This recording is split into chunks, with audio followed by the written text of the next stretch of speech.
For number 1 in our line assignment, we are going to draw the outline of 6 different objects. Here you can see I'm doing the outline of a cup. The cup is filled with water, but from your outline you will not be able to tell this. The outline simply documents the outside or the silhouette of an object. For each object, you will also draw a contour line drawing. The contour line starts to document the inside of the object. It gives you a lot more to look at, and it gives you different reference points for drawing and measuring proportions. Often it is found that the outline drawing is a lot more difficult than a contour line drawing. This is due to the outline being really simplified. When you get to the contour drawing, you'll be able to see that you have a lot more marks on the page. These marks are going to help you measure your proportions because you can compare different marks to one another. You'll be able to look at your diagonals, your horizontals, and your verticals. So you can measure width, length, and you'll also be able to measure angles. Here you can see that I'm measuring my proportions by using the spaces and the marks that I've already made within the object. As I start to draw the proportions of the bottle, I realize I'm sitting at an angle and I'm viewing it with more space on the right side of the bottle and less space on the left. I'm using the inside label to capture this. Assignment 2 is blind contour drawing. When you start to do a blind contour drawing, you're actually going to be drawing without looking at your drawing whatsoever. Instead, you're making sure that your eyes are focused on the object that you're drawing. This exercise really helps you establish hand-eye coordination. You should not expect your blind contour drawings to come out amazing. In fact, if they look too good, you probably ended up looking down at your drawing too many times. Instead, really try to focus on just looking at your object and let your hand do what your eye is telling it to do.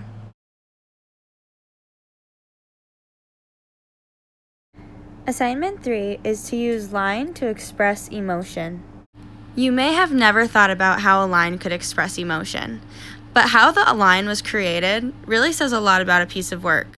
For instance, if you are analyzing a piece of abstract work, you may look to see how the mark making happened. Does it look like the lines were created gracefully, or were they created fast and viciously? Mark making can really set a tone for how we view a piece of work. I want you to experiment drawing 6 different lines that give off a different emotion for each one. During this exercise, you should think about the pressure of your hand, the length of your lines, the sharpness of your lines, the blurriness of your lines. Are your lines choppy or are they smooth? For the next assignment, you will use line to create value through hatching and cross-hatching. Hatch marks go in one direction and are usually parallel to one another. Cross-hatching goes in the opposite direction of the hatch marks to create a darker value.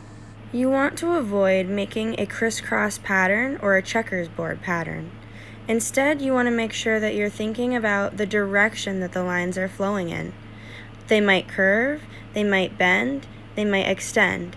They are not always going to be straight, and you want to make sure that your lines are helping form the object and not flattening the object. Since my object is circular, here you can see with the bottom of the cone, I'm starting with the middle with a straight line and progressively getting wider and starting to curve my lines as I go out towards the edges. This mark making will help mimic the round form of the object. The shadows are mostly on the left side of my object, so I'm cross-hatching a lot on my left side and with a lot more pressure of my hand. On the right side, where I have some shadows but less than the shadow core, I might do light cross-hatching over top to capture my value.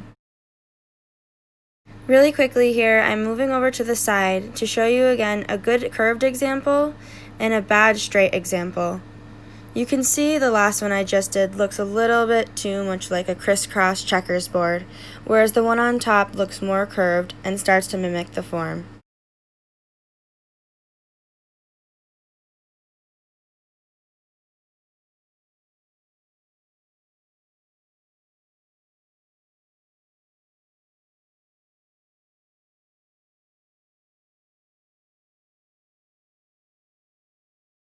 When you start to work on your cast shadow, you want to make sure that you're separating the cast shadow from the object. It should look like it's behind or going away from the object. So the direction of your line should start by the object itself and then move outward from that object.